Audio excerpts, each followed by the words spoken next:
Spectateurs de RP Média, bonjour.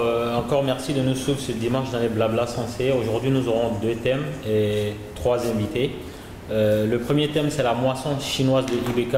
Est-ce un remake de la promesse de don de 3,2 milliards d'euros? Deuxième thème sera axé sur l'adoption d'enfants en Afrique, les dérives. Donc, pour débattre sur ces deux thématiques, nous avons trois invités. Je crois que vous connaissez déjà les trois, puisque au tout début, Amidou Toto Diarra était avec nous pour démarrer les Blabla Sensé. Vous voyez tous les dimanches Moussa Baguet Doumbia et Baba Konaré, dont c'est la deuxième participation. La moisson chinoise de IBK, est-ce un remake de la promesse de don de 3,2 milliards d'euros en 2013? Il faut savoir que du 9 au 13 septembre dernier, le président IBK s'est rendu en Chine. Il faut le préciser à bord du Boeing présidentiel. J'ai envie de rajouter, tant pis pour les aigris. Invité par le Forum économique mondial qui reçoit chaque été plus de 1600 participants venant de 90 pays, IBK et les ministres qui l'accompagnaient ont participé à des panels axés sur les infrastructures en Afrique.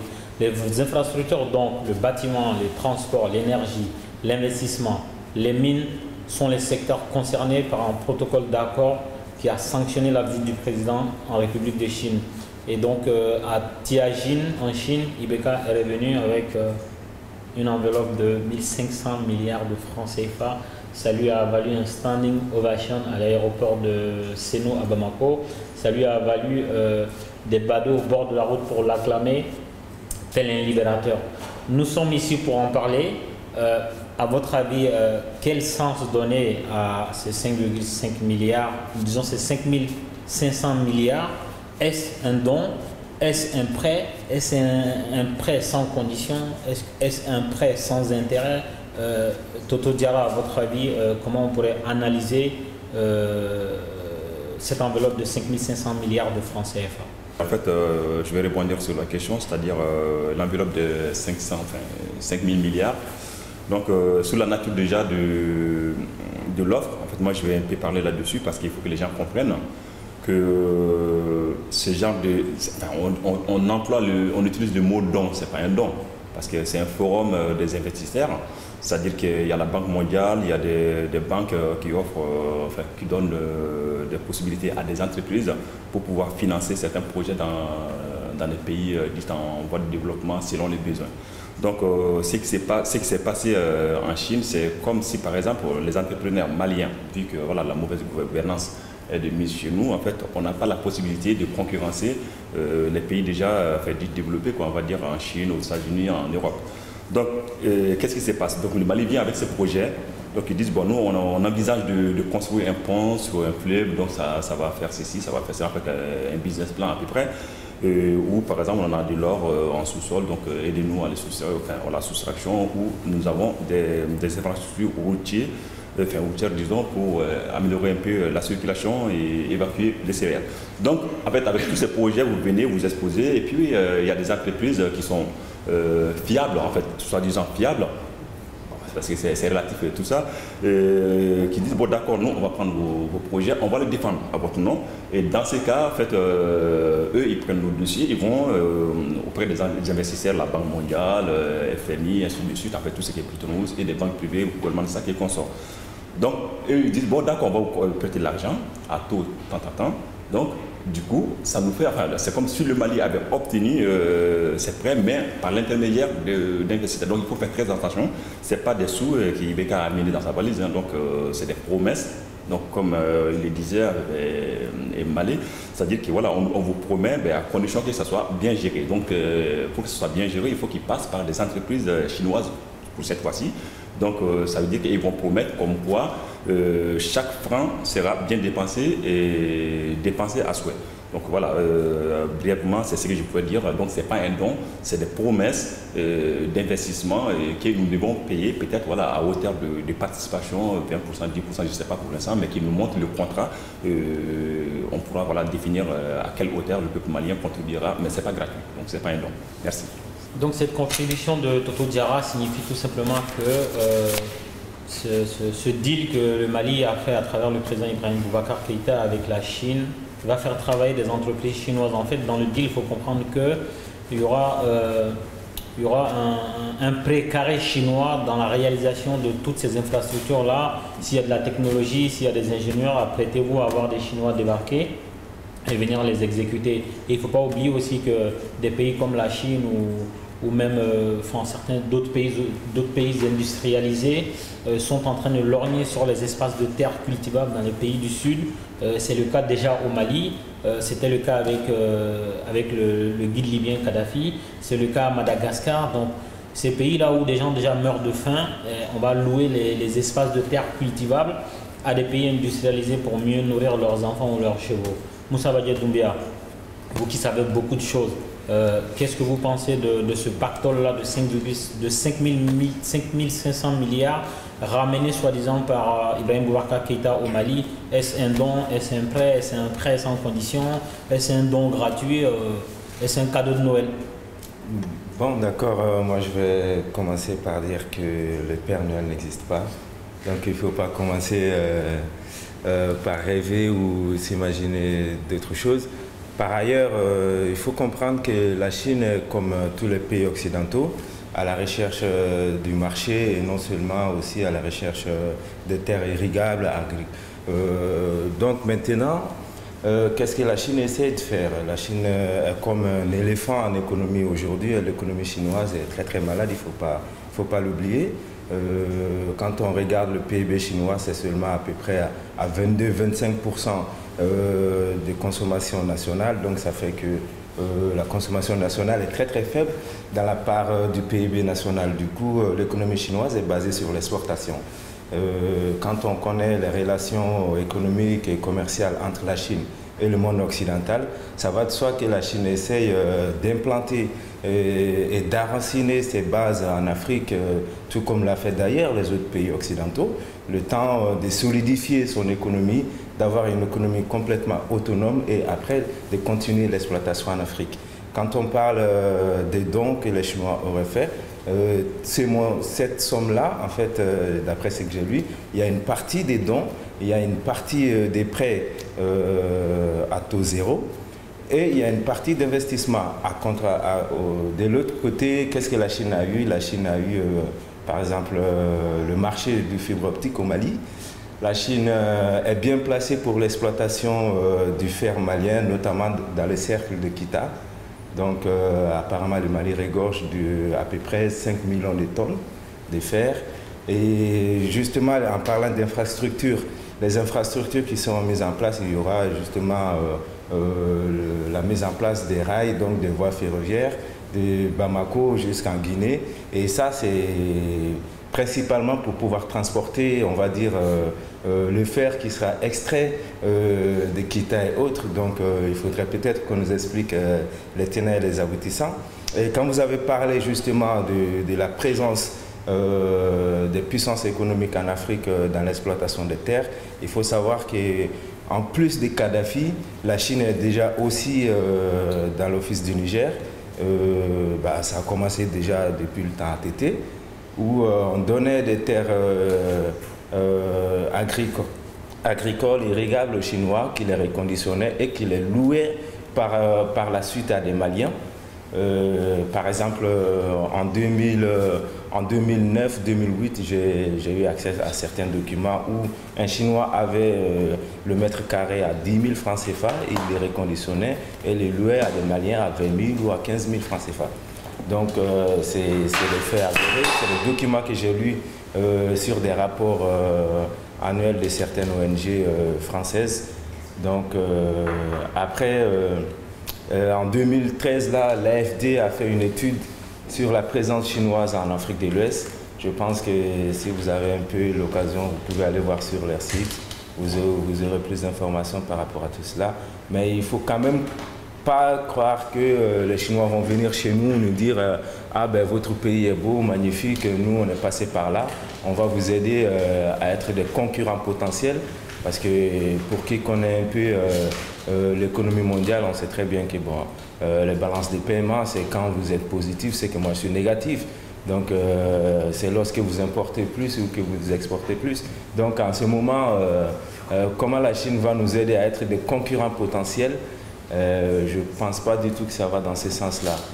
À un moment donné, il faut qu'on arrête aussi, quand on voit la mise en scène qui a eu lieu, l'accueil triomphal, tous ces jeux, franchement, je me demande encore au Mali, on est au combienième siècle, qu'est-ce qui se passe? C'est quoi cette histoire? Le monsieur, il va, on nous endette, je ne sais pas pour combien d'années. C'est pas le monsieur, c'est le président de la République. Je suis désolé. Le président de la République nous endette. Déjà qu'on est endetté, quand on voit toutes les dettes qu'on a à payer, on est endetté sur des générations, on rajoute encore des dettes sans pour autant avoir des possibilités de remboursement concrètes et solides. On engage des générations à venir à être des esclaves de la modernité, à être des esclaves du développement du pays. Et en ce moment-là, in fine, est-ce que le pays nous appartiendra? Moi, c'est la question que je pose. Et de l'autre côté aussi, je dirais même que chez nous, notre malheur est de dire que nos dirigeants pensent qu'on va se développer qu'avec nos ressources minéralières, souterraines et tout ce que vous voulez, alors qu'on aurait mieux faire en investissant sur la matière grise, en développant des possibilités d'études, de prospection, des jeunes qui ont des talents, des jeunes qui ont un certain savoir-faire, et surtout en développant la santé, l'alimentation, l'autosuffisance alimentaire.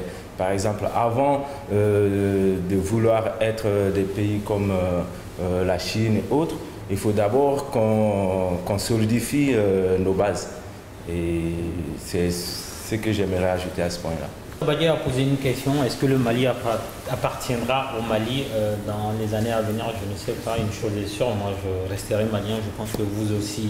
Il faut rappeler que le Mali a une similarité avec le Niger. Il y a une semaine environ, nous avons reçu ici l'ancien Premier ministre du Niger et actuel président de l'Assemblée nationale, justement en exil à Paris, suite à des problèmes à une grosse affaire de trafic de bébés en Afrique de l'Ouest. Donc il nous disait que quand je lui ai dit qu'en 2006, Areva au Niger a fait un chiffre d'affaires de 9 milliards d'euros. C'est énorme, hein? Les 5500 milliards de francs CFA de IBK sont rien à côté de 9 milliards d'euros. Et donc Areva, société africaine multinationale française, avait réalisé ce chiffre d'affaires-là sur le sol nigérien. À côté de ça, la part qui est revenue au Niger, au peuple nigérien, était inférieure à 100 millions d'euros.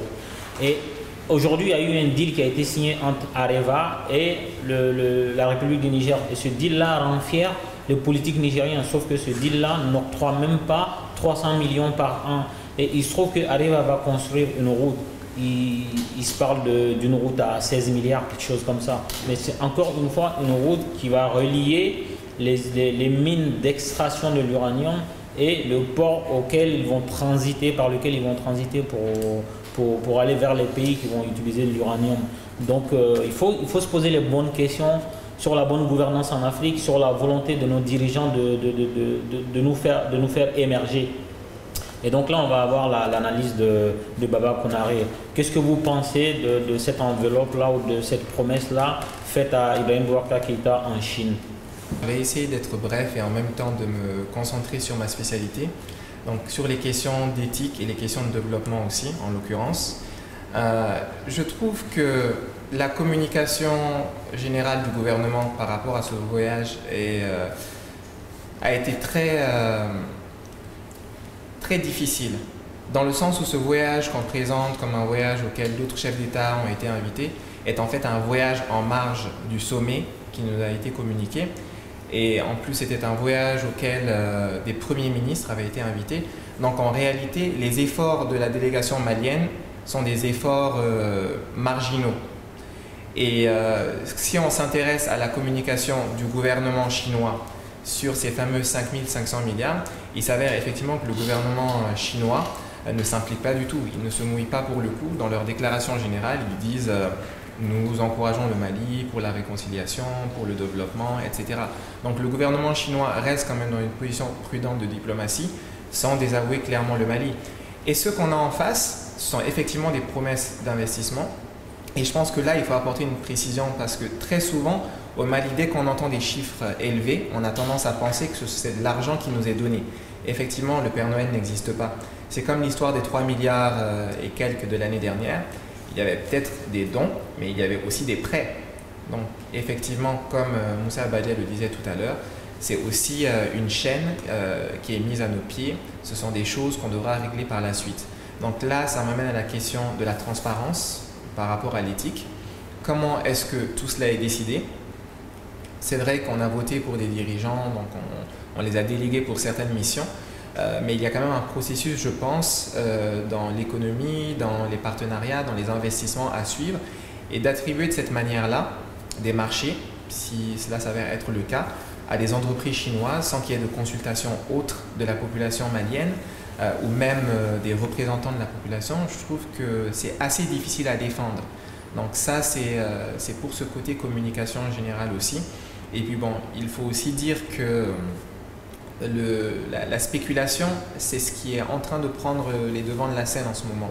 Parce que comme le gouvernement a, semble-t-il, utilisé cette question de 5 500 milliards pour pouvoir se sortir de l'impasse générale dans laquelle on a l'impression qu'il est en tout cas, aussi bien sur les questions sécuritaires que sur les questions économiques, diplomatiques, etc.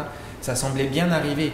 Mais du coup, le problème, c'est que la population est encore dans une situation où on ne sait pas exactement où on va. On entend une chose, on entend son contraire. Et ce sont toutes ces spéculations qui, à mon sens, contribuent à nourrir les soupçons sociaux, à nourrir encore un climat que je trouve assez malsain, un climat qui, à mon sens, a desservi par le passé à d'autres dirigeants. Et c'est de ce genre de climat qu'on peut avoir des tensions sociales assez désastreuses. Donc il y a une instrumentalisation derrière, de l'accueil par exemple du chef de l'État. Je trouve que c'était quelque chose d'imprudent.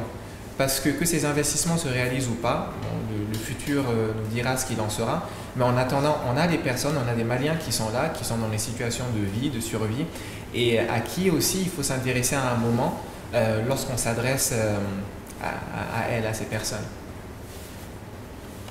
Merci pour cet apport-là de clairvoyant, parce qu'il y a beaucoup de recul par rapport à ce que vous dites. Avant que je laisse Toto intervenir, parce qu'il veut rebondir sur ce qu'il a entendu, je voudrais faire un peu d'histoire. Hein. Il faut savoir que les promesses n'engagent que ceux qui les tiennent. Et ça s'est réalisé sous l'unique mandat de Nicolas Sarkozy à la tête de la République française. Donc il faut le préciser à nos spectateurs. Rappelez-vous quand Nicolas Sarkozy avait reçu Mohamed El Kadhafi ici en grande pompe, avec une tente dans la cour de l'Élysée, je crois. C'est parce que derrière, il y avait des promesses. Donc Kadhafi lui avait promis d'acheter des avions fabriqués par Serge Dassault, donc les fameux Rafale qui n'ont jamais été vendus. Aucun président français n'a pu vendre ces avions-là, même Mobutu n'en aurait pas voulu. Donc Sarkozy avait eu des promesses et aussi d'autres promesses avec le colonel Kadhafi. Sauf que Kadhafi, une fois arrivé chez lui, il a passé quand même une semaine à Paris, aux frais du contribuable français. Une fois retourné en Libye à Tripoli, il a dit non, moi, ça ne m'intéresse plus, j'ai fait des promesses, mais je ne vais pas les tenir. Et quand on prend le cas du Mali, l'histoire récente du Mali nous montre que la promesse de 3,2 milliards des donateurs du Mali à Bruxelles, c'était quelque chose qui a été fait dans le but de précipiter le Mali dans des élections. Il faut reconnaître que le Mali, c'est un peuple passif, ce n'est pas un peuple actif, ce n'est pas un peuple qui fait dans l'anticipation. C'est un peuple qui constate, soit qui applaudit, soit qui dit « Ah, ils ont été méchants avec nous », mais ce n'est pas un peuple qui ne réagit pas d'ailleurs. Et donc, en fait, la promesse de don a été présentée aux Maliens comme une enveloppe nette de 3,2 milliards. Effectivement, présentée comme ça, c'est quelque chose de colossal, quelque chose de phénoménal. C'était du jamais vu. Or, quand on dissèque, je vous prends les propos du Premier ministre Moussa Mara qui était alors, en 2012, quand il en parlait, il était encore maire de la commune 4 du district de Bamako et il était candidat aux élections présidentielles. Et donc, il a eu une présentation qui m'a plu de la chose. En fait, dans cette enveloppe de 3,2 milliards, il y a l'effacement d'une partie de l'ardoise de la dette malienne. Il y a des prêts, il y a des dons, il y a des coopérations. En fait, c'est quelque chose de très composite, quelque chose de très hétérogène. Et on ne l'a pas présenté comme ça aux Maliens. Et aujourd'hui, le président Ibrahim Boubacar Keïta est en train de répéter les mêmes choses. C'est-à-dire qu'on a fait croire aux Maliens que Ibeka revient avec de l'argent frais. Massacre Nanani Wari. Ça s'est déjà passé sous Moussa Traoré. Massacre Nanani Wari. Mais en réalité, on ne peut pas mettre 5,5 milliards de francs CFA dans un avion, fût-il le Boeing présidentiel. Tant pis pour les aigris. Ce n'est pas possible. Ibeka n'est pas venu avec de l'argent. Ibeka est venu avec des promesses, pas institutionnelles, des promesses d'hommes d'affaires qui sont sans pitié, qui ne sont pas là pour le bien du Mali. Il n'y a que les Maliens qui puissent faire le bien du Mali parce qu'il n'y a que les Maliens qui connaissent mieux le Mali. Et donc il faut remettre les choses à leur place, que tous les Maliens comprennent. Ce n'est pas de l'argent frais, c'est du business et il n'y a pas de prêt sans condition. Ce n'est pas possible, ça n'existe pas. Il n'y a que deux types de personnes qui font des choses gratuites, les fous et les saints. Les Chinois ne sont ni fous ni saints. Toto Diarra, oui. Tu veux intervenir? Voilà, donc pendant ma première intervention, en fait, j'étais intervenu sur la nature de l'investissement. Donc je crois qu'à la lumière de tout ce qui a été dit, donc voilà, les gens comprendront. La deuxième chose, c'était l'attitude du peuple malien par rapport à l'accueil, en fait, ce que j'appelle le folklore, ou même la danse du ventre, cache mal, vraiment un malaise, cache mal un état de panique, quoi. Parce que c'est normal qu'il y ait de la dette, que les pays s'endettent, c'est normal.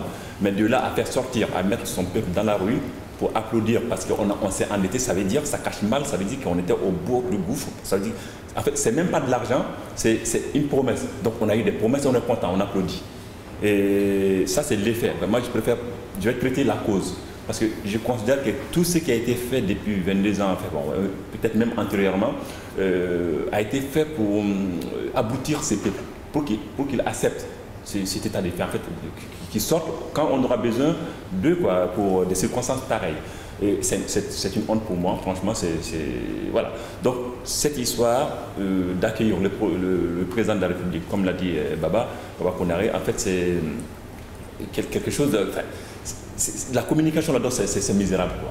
Ça ne se fait pas. Donc là-dessus, autant sur la forme que sur le fond, ça cache mal l'état du pays parce que c'est applaudir un président qui a fait que son boulot. Donc moi je considère que le peuple malien n'a plus à faire ça parce qu'il y avait une lumière à l'horizon en se disant, après les événements de 2012, en fait, le coup d'État et tout, on s'était dit voilà, donc on va prendre conscience de tout, on va tirer les leçons de tout ce qui s'est passé et que voilà, on ne se fera plus avoir par des hommes politiques. Sauf que là, ce qui s'est passé, c'est la politique politicienne du bas étage. On ne met pas le peuple dans la rue à 19h ou même à 20h pour applaudir parce que le pays s'est endetté. C'est une honte. Ça me fait rappeler à une citation d'un écrivain dont je ne me rappelle pas exactement du nom, et qui disait que un peuple qui vote pour élire des corrompus, qui vote pour élire des voleurs, n'est pas un peuple victime, c'est un peuple complice. Mais pour comprendre ça, il faut remonter très loin parce qu'on les a aboutis pour ne même pas comprendre dans quel état ils se trouvent, quoi.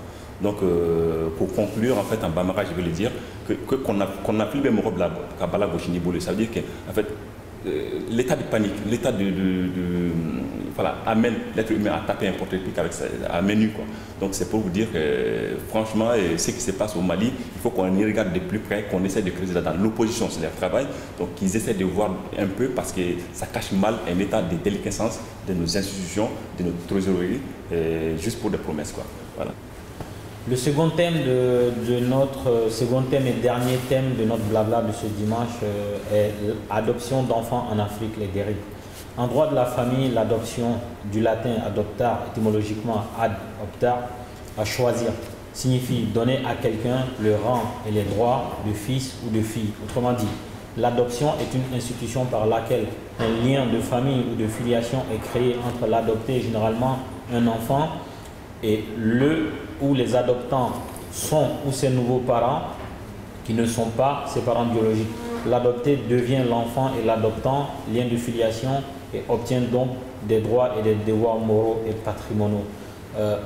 Tous autant que vous êtes ici, vous êtes certainement au courant que l'adoption, c'est en règle générale un rapport nord-sud, où en général l'adopté vient toujours du sud et l'adoptant vient du nord. Et donc nous, ce qui nous concerne aujourd'hui, ce qui nous intéresse aujourd'hui, ce sont les dérives liées à cette pratique-là. Ce n'est pas la pratique en elle-même qu'il faut juger de base, mais les dérives qui vont avec. On va commencer par Baba Konaré. Pour la question de l'adoption, je vais essayer de partir d'un exemple personnel, de situation que je connais bien. J'ai travaillé pendant quelques mois, il y a de cela quelques années, à la maison des adolescents de l'hôpital Cochin. Et dans cet hôpital, dans ce service, il y a une consultation adoption internationale où des enfants et des parents étaient reçus face aux différents défis de l'adoption, que ce soit aussi bien des situations à l'intérieur de la famille, les quêtes identitaires, etc., etc. Et on se rend compte que l'adoption est un processus vraiment difficile, aussi par le coût psychologique qui est demandé aux parents. Il y a toute une procédure d'enquête, il y a différents voyages, la rencontre des enfants, la rencontre du pays. Et parfois, lorsque les enfants grandissent, il y a aussi un désir de retourner dans le pays où ils sont nés, dans le pays où ils sentent qu'ils ont leurs origines, pour tenter de se compléter eux-mêmes. Donc je pense que si on se base sur les textes, sur la réalité actuelle des choses, dans la plupart des cas, les adoptions se font de manière vraiment propre et de manière vraiment claire, et il y a ce suivi après coup. Une fois que cela est dit, je crois que quand on s'intéresse aux dérives, il faut aussi voir ce qui fait que sur le terrain, là où on adopte les enfants, il peut y avoir des dysfonctionnements. Il faut déjà s'intéresser aux liens que les personnes sur le terrain ont avec l'adoption. Est-ce que c'est une pratique courante que les gens adoptent à l'intérieur de cette société? Quels sont les enjeux économiques avec les personnes qui viennent adopter? Les enjeux même culturels, historiques avec les gens qui viennent adopter. Par exemple, on sait que les Américains ont adopté pendant très longtemps en Corée, qui est un pays qu'ils ont été amenés à occuper pendant très longtemps. Dans le cas du Mali, une de mes collègues psychologues, Paola Porcelli, a effectué un travail de thèse sur l'enfant confié. Parce qu'en réalité, au Mali, lorsqu'on parle d'adoption chez nous, il s'agit d'enfants qui sont confiés de famille à famille, etc. Donc c'est quelque chose un peu comme une aberration lorsque au Mali, les enfants sont donnés à l'adoption. Souvent, ça se passe très bien d'ailleurs, mais c'est quelque chose qui n'est pas courant. Et dans d'autres pays, par contre, comme à Madagascar, comme même à Haïti, l'adoption, c'est quelque chose qu'on voit beaucoup plus souvent. Au Mali, du coup, lorsque les adoptions se passent, je pense qu'il y a souvent cette suspicion de se dire comment est-ce que cette personne est arrivée à adopter? Où est la famille de l'enfant? Pourquoi est-ce qu'on n'est pas arrivé à trouver un moyen terme? Et donc justement, dans cette espèce de vide où une personne vient, mais en même temps, elle ne veut pas enlever l'enfant de son socle, et elle essaie de faire des efforts. C'est là, en fait, face au vide, pas juridique, mais sociologique, sur le sens de l'adoption, que je pense qu'on peut arriver au pire des écueils. Des enfants qui peuvent être victimes d'abus sexuels, des enfants qui peuvent être victimes, disons même d'esclavage moderne, des enfants qui traversent les frontières, etc. Donc, selon moi, c'est vraiment là qu'il faut voir le nœud des choses. Et l'une des choses qu'on pourrait préconiser dans ce sens-là, c'est aussi de faire de la sensibilisation sur le sort des enfants et de s'intéresser pour le coup vraiment au devenir des enfants démunis. Mon expérience dans le domaine associatif fait que, et d'ailleurs je pense que tout le monde, quiconque a été à Bamako ou dans d'autres grandes villes d'Afrique de l'Ouest sahélienne peut en témoigner, le nombre d'enfants talibés est effarant.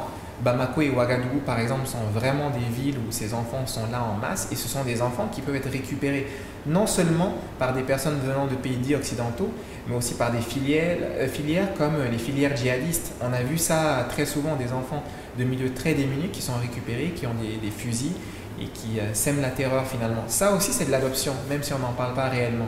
Mais l'adoption, ce n'est pas seulement un enfant qui va dans une maison avec un papa, une maman, un chien ou je ne sais quoi.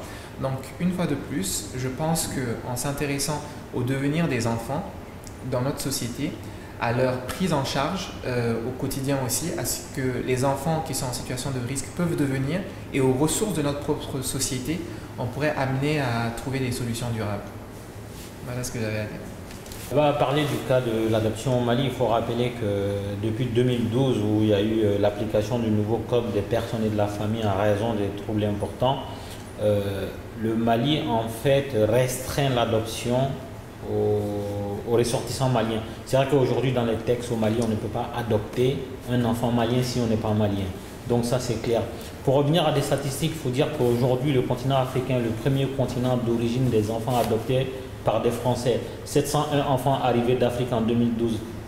Ça représente 45% des adoptions internationales faites par des Français. Les principaux pays d'origine sont l'Éthiopie, deuxième pays d'origine des enfants adoptés en France en 2012, 220 enfants au total, suivi par la République démocratique du Congo, donc RDC avec 84 enfants, et le troisième pays sur le top 3, c'est la République centrafricaine avec 43 enfants.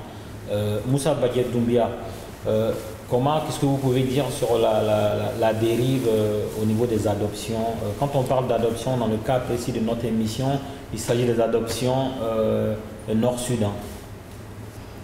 Oui, moi je m'intéresse beaucoup plus à l'aspect sociologie et aussi à l'aspect culturel de l'adoption, parce que je me suis toujours posé la question, je pense à un moment j'ai même publié qui a déjà vu un couple africain adopter un enfant blanc. Bon, j'ai vu plusieurs réactions.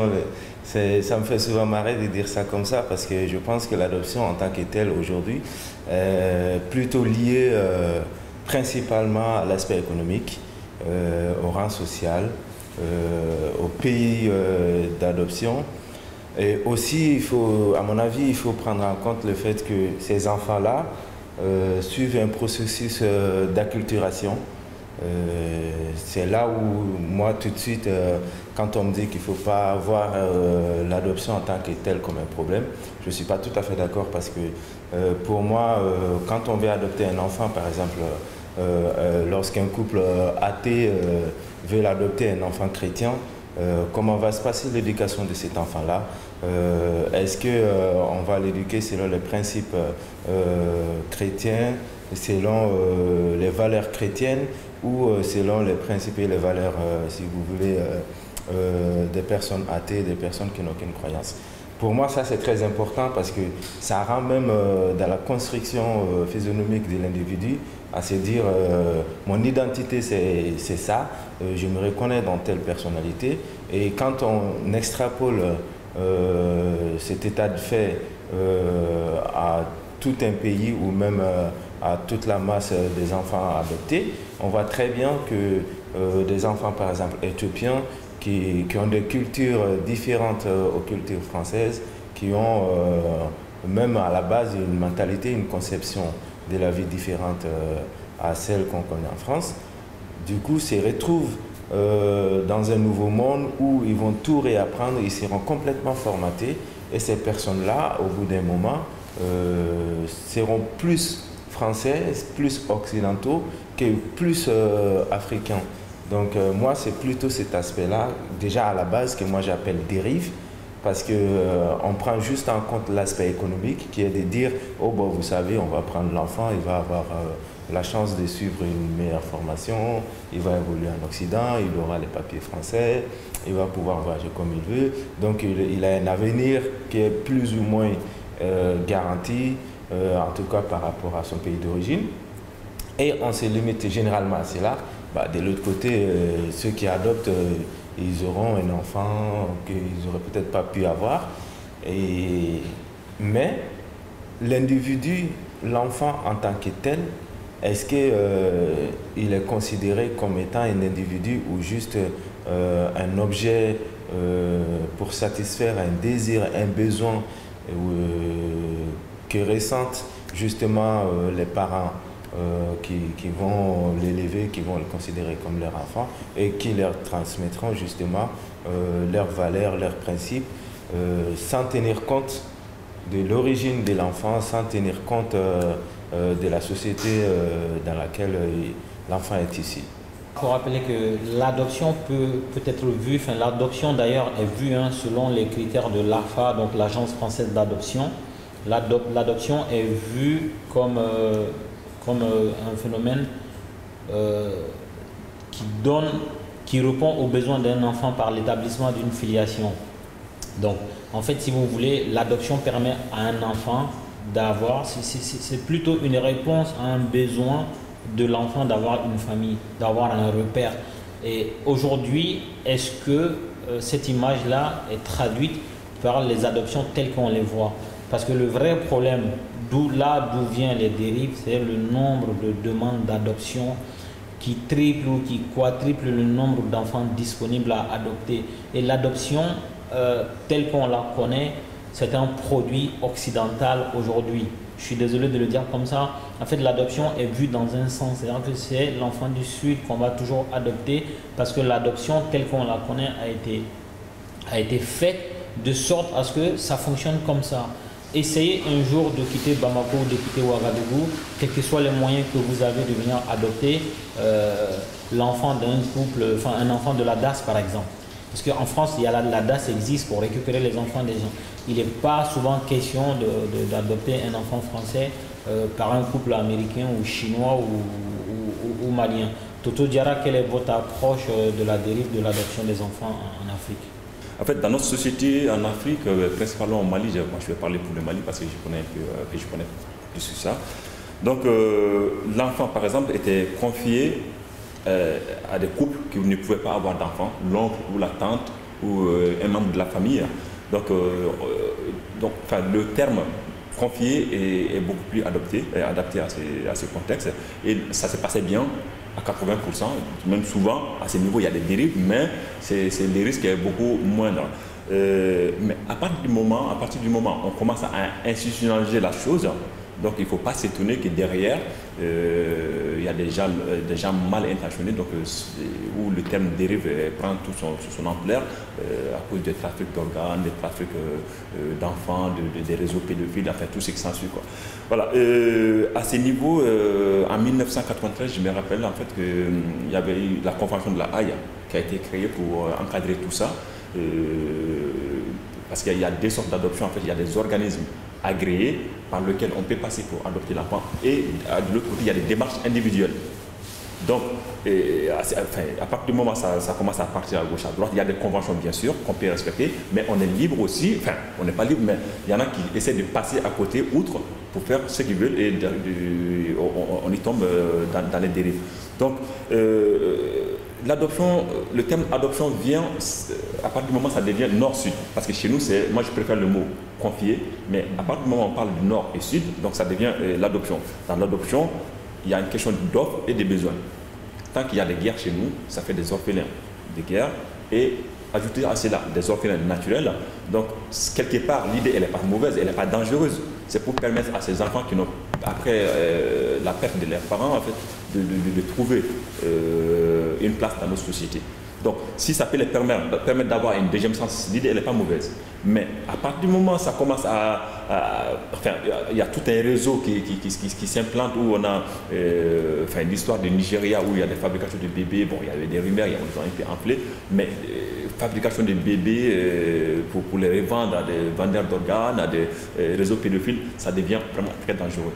Et ça devient encore pire que la drogue parce que vous avez tout l'arsenal législatif plutôt autour, mais ça n'empêche pas les gens d'agir. L'Afrique à ce niveau, c'est comme, je sais pas, c'est comme un poulailler. Enfin, on rentre là-dedans, on sort quoi. L'exemple de l'arc de Zoé, l'arc de Zoé au Tchad. Franchement, vous imaginez le monsieur, il voulait sortir avec une vingtaine d'enfants, il a été condamné à sursis, 2 mois, 2 ans. Je crois que c'est pas plus que ça, 2 ans de prison avec sursis. Comme si c'était même, il faut même vaut mieux tirer sur son voisin, en fait, sur un Africain je sais pas, je vais dire, en fait, on est considéré comme de la bétail, quoi. Tu touches à un enfant français ici, c'est 15 ans. Ces gens-là, le couple voulait sortir avec 20 enfants, 20 gosses, et ils se trouvent avec prison avec sursis 2 ans. Donc, il faut que nos dirigeants, nos politiques essaient de prendre. Certains ont déjà commencé à y penser, comme le Mali, comme l'Éthiopie, parce que les statistiques disent par exemple que depuis un certain moment, depuis 2012, l'adoption a reculé au Mali de 14%. En Éthiopie, c'est de l'ordre de 18%, je crois. La Colombie, 23%, et ainsi de suite. Donc, c'est un début et j'encourage là-dessus parce que franchement, l'adoption n'a accompagné que des dérives. Que des dérives, ça c'est mon idée première. Et la deuxième, que l'enfant ne soit adopté que par des couples qui en ont vraiment besoin, qui ne peuvent pas avoir d'enfant. Au-delà de ça, c'est la porte ouverte à toutes les fenêtres, en fait, et on ne doit pas s'étonner. Donc avant de passer la parole à Baba, qui a certainement des choses à dire et beaucoup de choses à dire, et on aime bien les choses que Baba dit, comme je vous l'avais dit, l'adoption a pour but de trouver un foyer à un enfant qui se sente dans un repère. Sauf qu'aujourd'hui, il y a plus de demandes. C'est-à-dire que les candidats à l'adoption dépassent largement le nombre d'enfants à adopter. Autre problème, c'est juste un problème moral. Comment adopter, quelle attitude on a lorsqu'on adopte les enfants de quelqu'un qui est vivant.